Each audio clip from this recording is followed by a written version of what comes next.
this is Property Matters, a weekly catch-up on the world of property supported by Fairview International Property Consultancy and auctionproperty.co.uk. And we're live every week on YouTube, Facebook, LinkedIn and the website propertymatterstv.co.uk. If you're watching on our website, leave us a Google review, and if you're watching on the socials, get involved in the conversation in the comments section below. Our email address for any topics you want us to discuss is hello@propertymatterstv.co.uk. A podcast version is available of the show if you're on the move every Monday at 10 a.m. Just search Property Matters TV wherever you get your podcasts from. So let's take a look at a rather budget-focused Property Matters with our property expert, Joe Joshi. Hi, Joe. Hi, Paul. Good morning. Good morning to all our viewers, listeners, wherever you are. And budget. Well, let's see what Paul's got in store for me. It can't be any worse than what they actually threw out, but let's see. Well, it just seems to have been nothing else on the TV for the last month, and certainly unprecedented coverage and analysis since. And I suppose it's probably no surprise why, really, with ongoing cost of living pressures. They've likely contributed a large amount to the coverage and the speculation that there's been out there ahead of the budget. But then if you look at the bigger picture, mortgage rates remain high. Rightmove say a recent study shows that the average first-time buyer mortgage payment is £350 higher than 5 years ago. Household energy bills, while down from their 2022 peak, rose by 10% this month under the latest energy price cap. So Rightmove recently surveyed over 34,000 people to find out what they wanted to see from the new government. The overwhelming majority of renters, 60%, said they wanted to see more support for first-time buyers while simplifying the home buying process. That was the most important thing for them. Excuse me.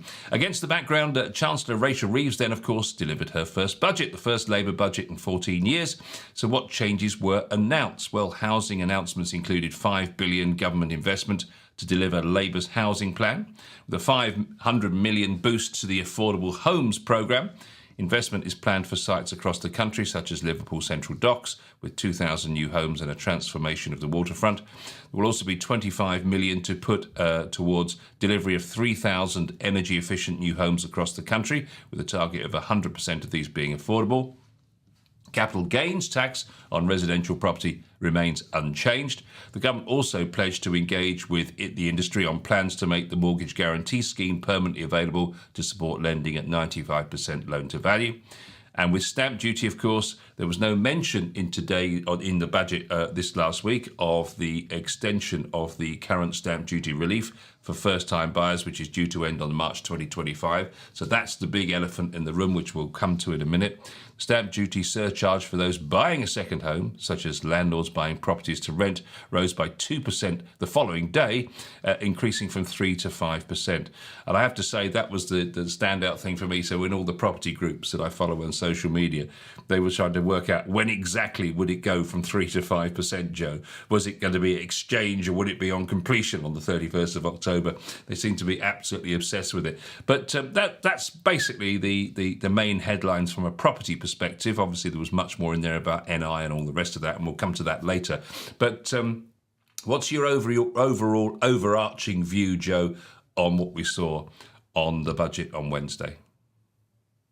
Well, quite a mixed bag there. And I think what's happened is we haven't heard all of it, because I think it was quite a lot to throw at the electorate from the Labour camp this time.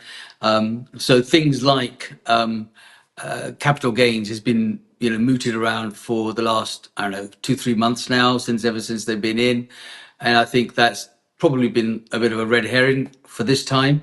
It's just to take the focus off some of the other things that they've actually now announced and done, especially the amount of money they're borrowing and the fact that they want to change the planning laws or instigate some speed in the planning laws will actually then bring some of these other areas back in perhaps the autumn budget. And there are other things that will probably be rekindled or revamped in the autumn budget. So there are things that they've kind of just kept back, in my opinion. on the basis that if they threw all of that out, it would have caused a car crash. I mean, it's caused a car crash in other aspects of the financial and the physical things. You can see what the stock market's been doing.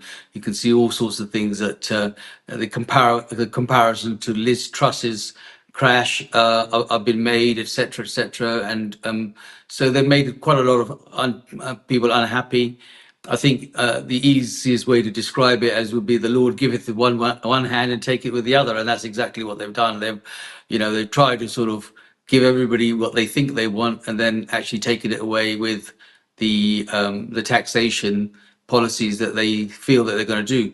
But they have underestimated some things, in my humble opinion, and those things are that they have suggested that there's going to be a lot of people that are going to get employed because of all the work they're going to create, and then they're going to get lots of receipts from national insurance and other taxes that are going to come in, and I think they are going to be amazingly shocked that the number of companies that are already started to talk about shedding the staff instead of hiring more staff. And I don't think that as much money as they think they predict is going to come in is going to come anywhere near. So they will go out with a begging bowl again to borrow more. And I think that's the real problem that we're going to face as time goes on. In terms of the property side, which is where we are, which is what we do, we talk property wise. I think the stamp duty that goes up from 3 to 5% on second purchases was instigated immediately the next day on any new transactions that start that day. I think the transactions that were in the system already will or had exchanged will not really be liable for it on their completion, because that will be unfair for people to start to find another £7,000-10,000 Yeah, towards the it was completion. the key was exchange. Yeah. I think that's the stamp duty aspect. The other part of the stamp duty is, and there was a mixed message on that, which they didn't make clear, as you rightly said, Paul, that in your opening remarks there, and that is that the stamp duty by the previous government was set till March next year, 2025, on first purchases and first time buyers. It was raised from 125,000 to 250,000 pounds. And then the threshold was raised, I think from memory, was about 400 or 500,000 pounds, which is now going to drop back in March next year. But I think that they've kept that on purpose that way.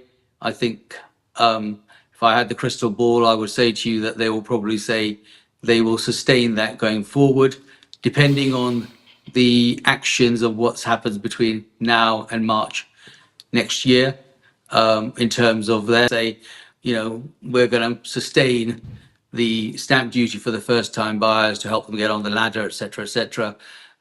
So they didn't use that this time, but I think they will keep that as time goes on. Generally, I think people have been hoping and praying that interest rates will come down. That I've always stated that I don't think that they will come down, and I think I probably am going to be proven right. I can't imagine with the current reaction that the media has had that the Bank of England next week are going to say, actually, you know what, it's a fantastic budget and we're going to bring down a 0.25% and then another one before Christmas. I think you'll find that it will probably stay where it is.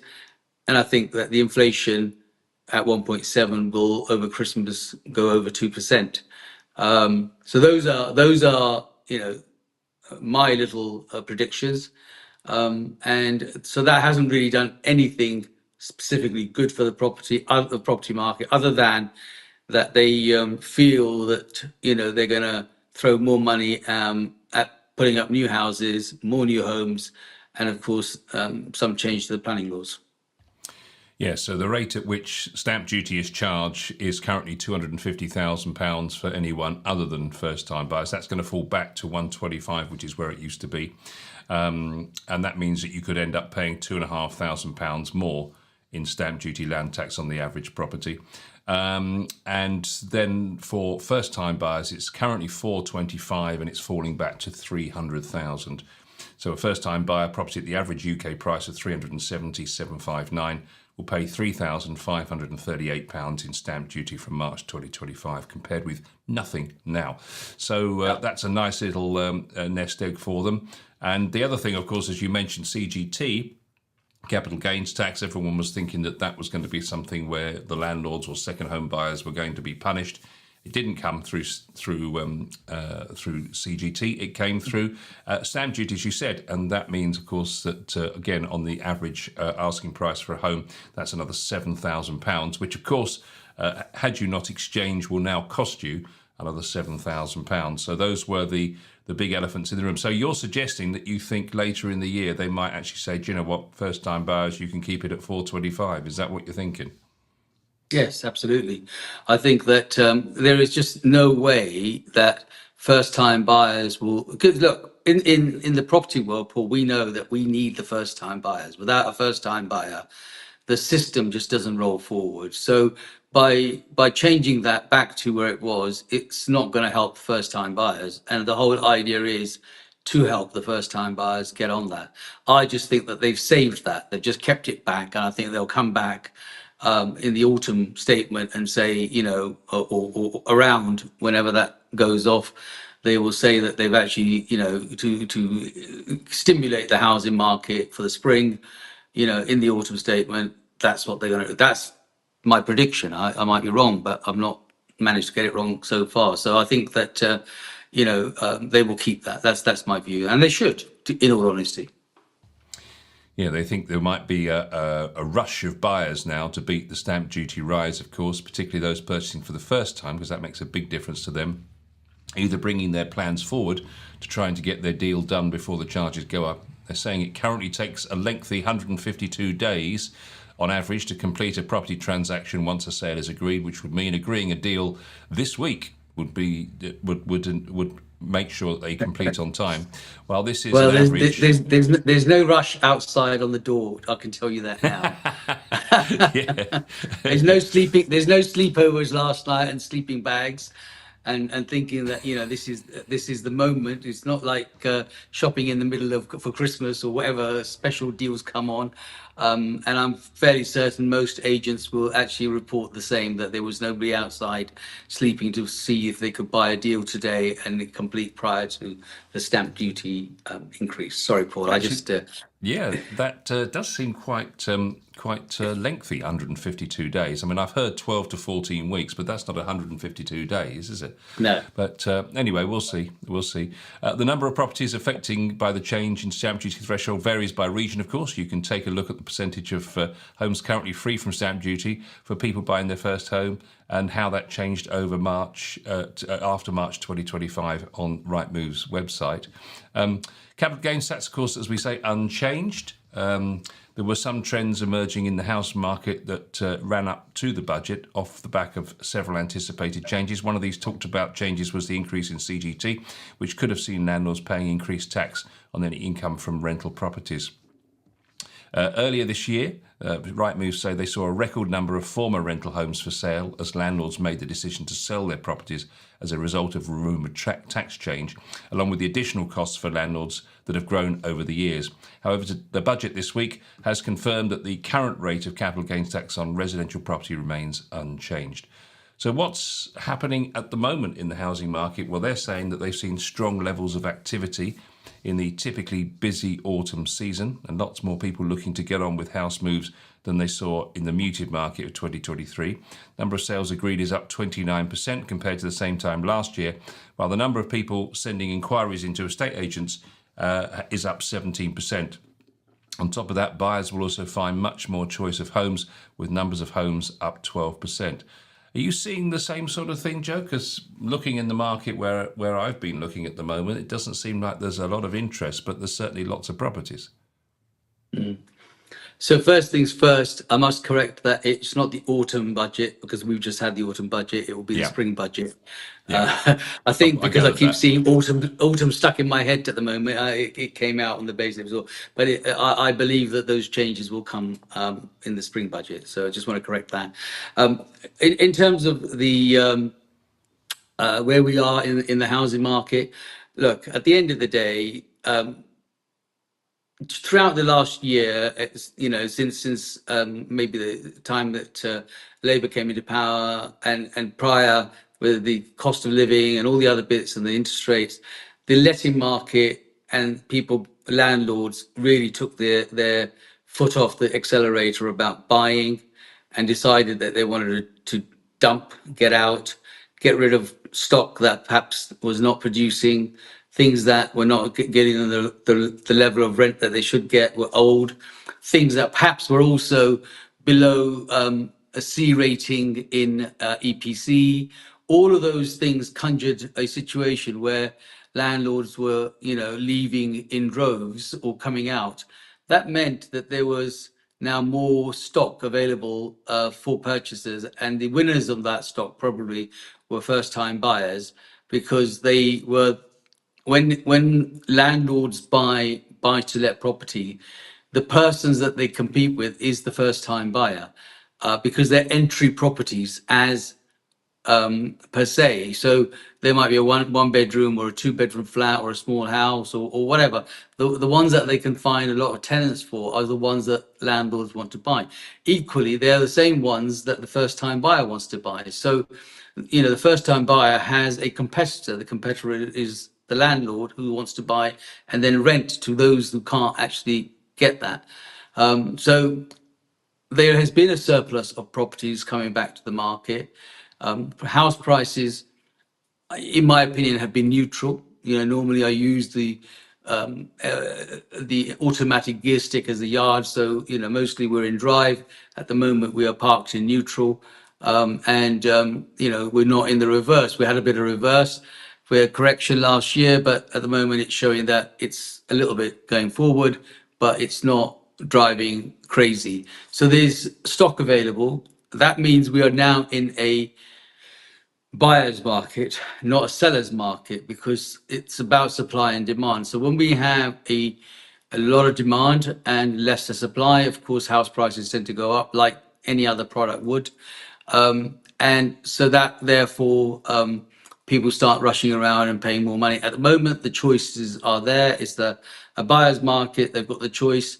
They've obviously also got to look at what deals are on the market available for mortgage purposes.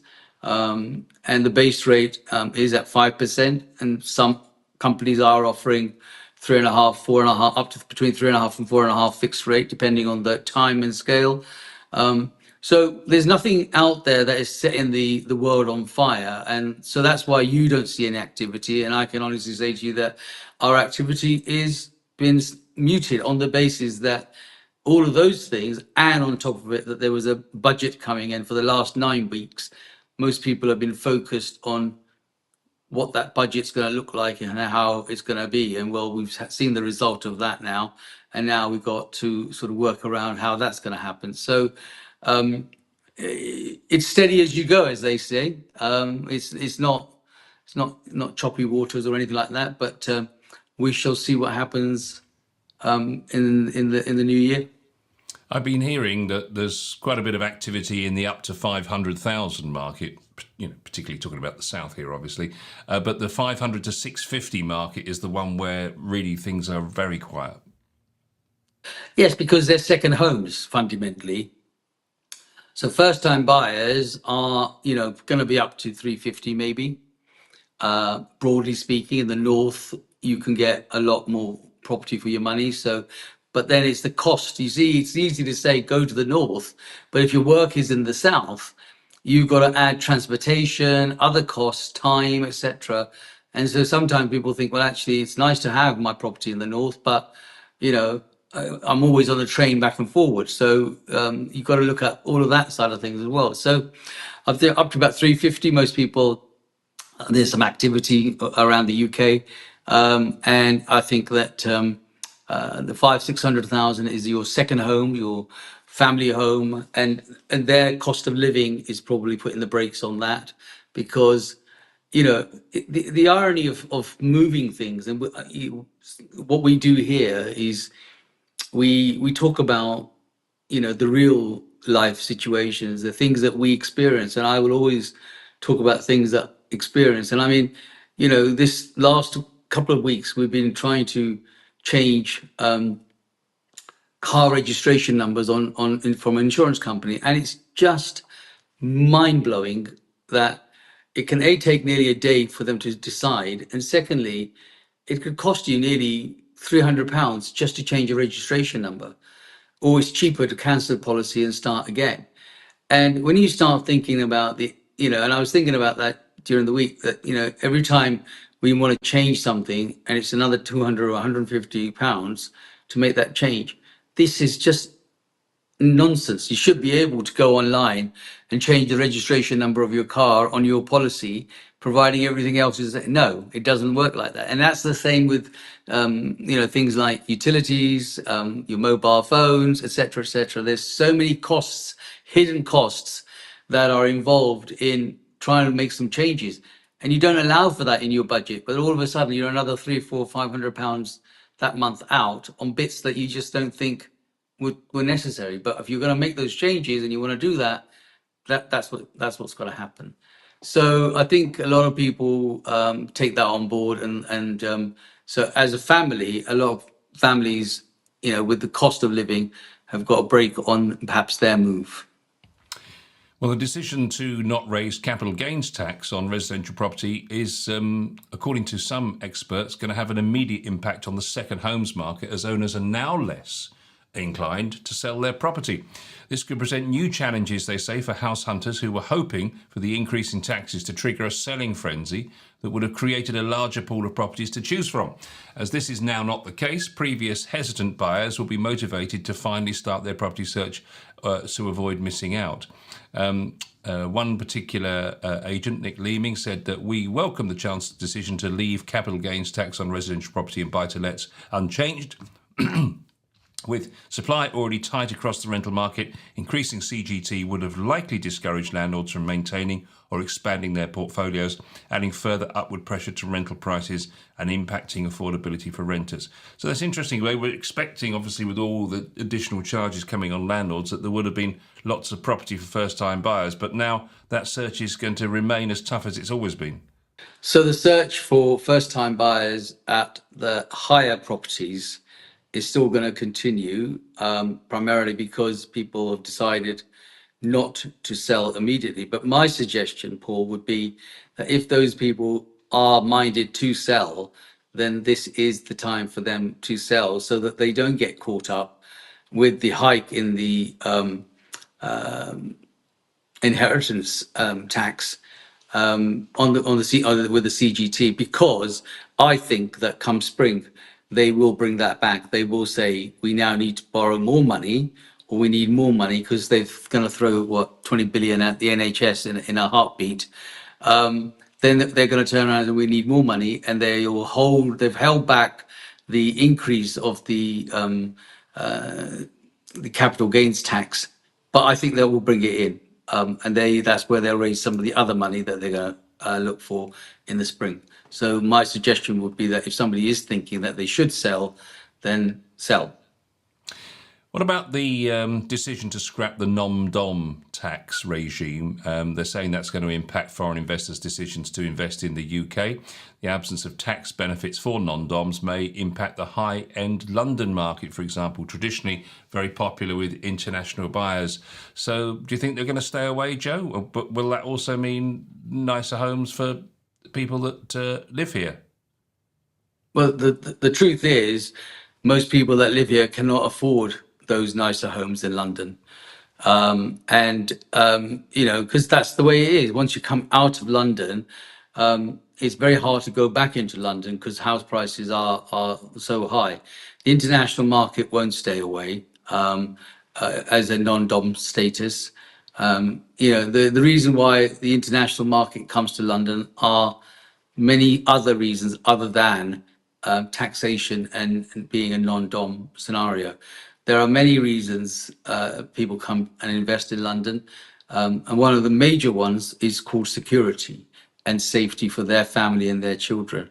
And in spite of what people might say or think, London is still by far one of the safest places to bring your children up and give education and other things that you want to do. So when they need to do it, they will turn up and do it, and they will buy those properties. But even if they were selling those properties, it isn't going to be sold to the local market in the UK. The UK, the way the system is set up, you step on the first time ladder, you go up to the top, and then either you stay there, and the minute you leave that, it's impossible to go back there because house prices tend to increase for those jewels and the crown type of properties that people want. And so if you've got a big, 30, 40 million pound mansion in Regent's Park or something like that, that will go to an international, once it's sold, it's gone. It'll go back to an international buyer. Very rarely is it going to be someone that's going if anyone here in the UK tends to have the money, to go and buy a property in London, you'll find that they actually go and buy a property somewhere in the sun, so that they can actually go and enjoy. So they're not going to spend 30, 40, 50 million pounds to stay where they are. They're going to go somewhere sunnier. Whereas people tend to come into the country from international waters for other reasons other than taxation. They come here for security, safety, education, and all those other things that actually gives them, because all over the world people travel, and when they travel with an entourage of securities, safety, security guards, etc. And that is something that just don't need to have in the UK. Just looking at some of the outside influences on the budget, such as, for example, the employers' increase in national insurance contributions. They're rising from 13.8 to 15%. In addition, the threshold at which businesses start paying national insurance on workers' earnings will be lowered from 9,100 to 5,000. Well, of course, one of the big employers in the property industry is the estate agents industry. And one wonders, given that things are not particularly setting the world alight in the world of estate agency at the moment, how agents are going to cope with these additional costs. Well, they're not. I mean, a lot of agents are now becoming self-employed. Companies don't really want to have the extra burden of the staff. It's not just about the national insurance, it's also about other matters that relate to that. So things like increase in national insurance only sort of puts a nail in the coffin for people wanting to have further jobs within that industry. Automation has become a huge thing in the estate agency business. So your calls are being answered by AI now, and all sorts of other things. It's just the game has changed or is changing dramatically, and so I don't think it's not nobody's going to be employing more people. If anything, I think you'll find that the number of people that are employed will be urged to go and become consultants and do self-employed and show that they're not earning as much as they probably could be earning. But employers definitely won't be adding more employees, to the best of my knowledge. Do you think it's going to lead to job losses, or do you think the self-employed model will continue to thrive as a result? In a state agency, it will thrive, because once you're in that business, it becomes, it's either part of your soul, part of your blood, your DNA, and you're going to carry on doing it, or you were never right for it. You're going to do something different.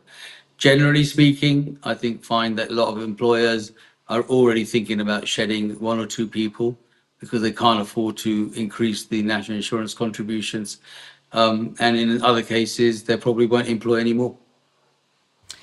Just talking about planning reform, and there was lots of information which we did at the beginning of the show about all the money to build houses and transform dock areas like Liverpool, for example, which already there's some fantastic transformations happen in that city. I know from first-hand experience, and more to come, which is got to be good news. But looking at planning overall, there was very little detail, in fact, no detail in there really about planning reform, and that's one of the things they really led on prior to the election. just one wonders when we're actually going to hear anything about planning reform. There was no money set aside to review planning and do anything about changing the way it works. Well, I mean, the money that they put aside was about making sure that there was enough funds to employ planning consultants and planning officers and trying to speed the process. The problem is the process is so archaic that it's not going to be something that's going to happen overnight. So it's a good buzzword, a byword, if you want to call it. We're going to change the planning laws, and we're going to do this, and we're going to do that.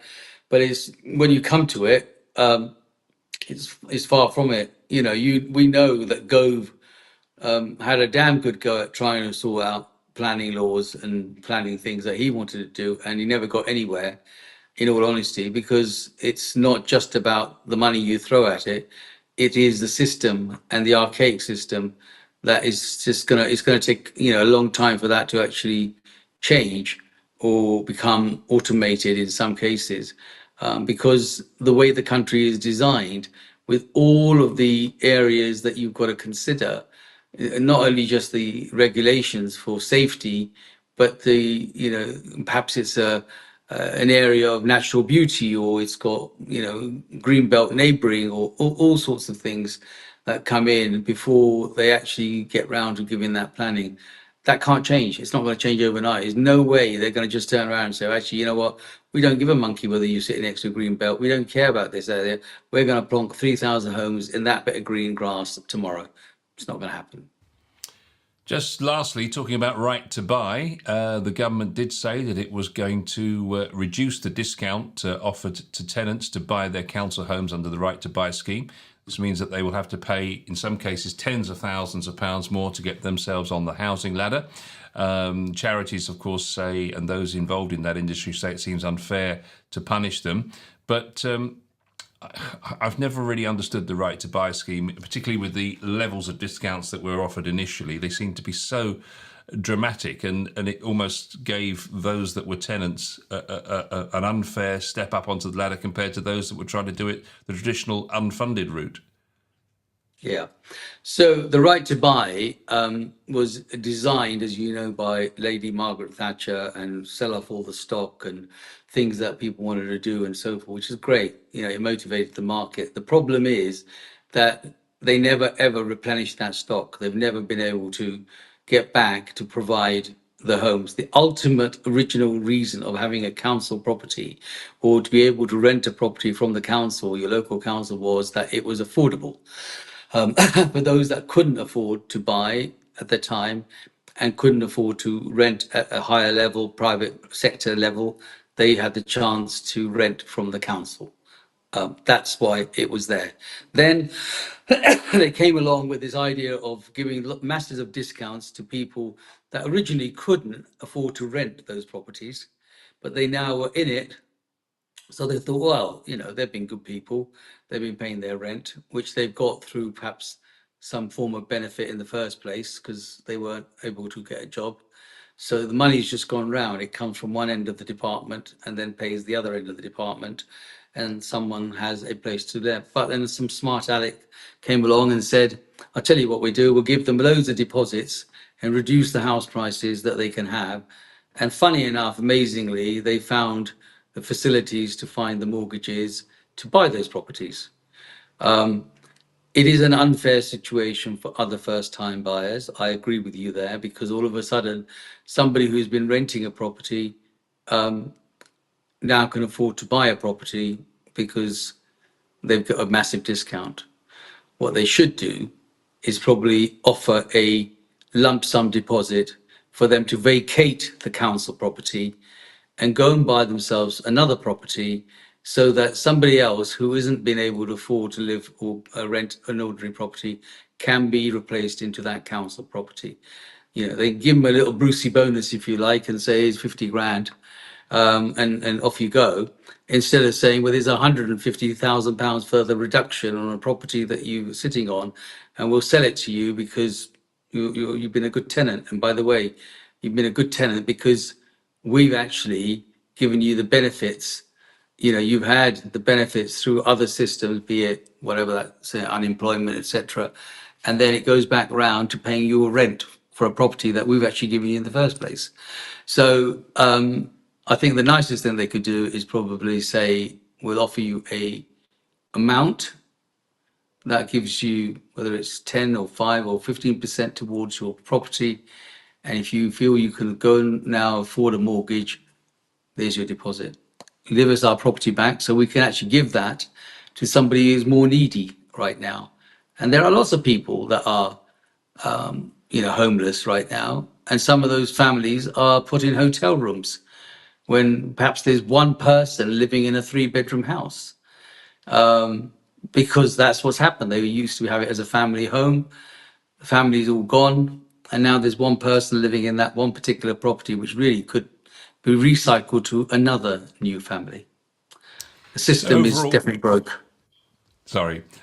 So overall, the budget view is that there could be, well, generally, what I'm paraphrasing from what I've seen as industry action. They should say they're thinking there could be a bit of a cooling in the buy-to-let sector, with more landlords exiting or reconsidering new purchases. So that isn't going to change. That's going to continue as it's done for at least the last 12, 18 months. But overall, they say the budget isn't as dramatic as feared from a property perspective. So they're saying, well, there are things that are still going to go on, but it's not as bad as it could have been. Do you agree?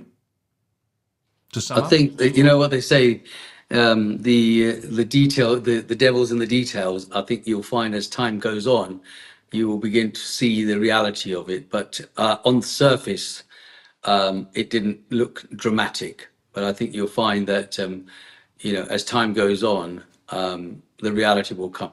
Look, first things first, they're going to say, are interest rates going to go down? Because that's what's going to motivate it. And the answer of that is probably no, in my Not opinion, now. right?